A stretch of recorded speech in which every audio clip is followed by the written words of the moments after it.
Hello, আসসালামু আলাইকুম। কী অবস্থা সবার? কেমন আছেন? আমি আজকে ইলিশ মাছ রান্না করব মিষ্টি কুমড়া দিয়ে। মিষ্টি কুমড়া দিয়ে কেমন লাগে আপনাদের ইলিশ মাছ?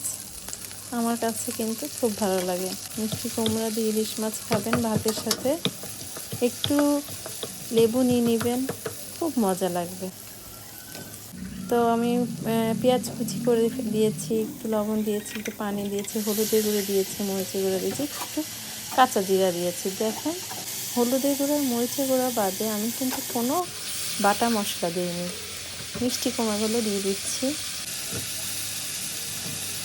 আমি মাছটা হলুদ, লবণ আর আর শুকনো মরিচ দিয়ে মাখিয়ে রেখেছিলাম 10 মিনিট, তাহলে লবণগুলো মাছের মধ্যে ঢুকে যায়।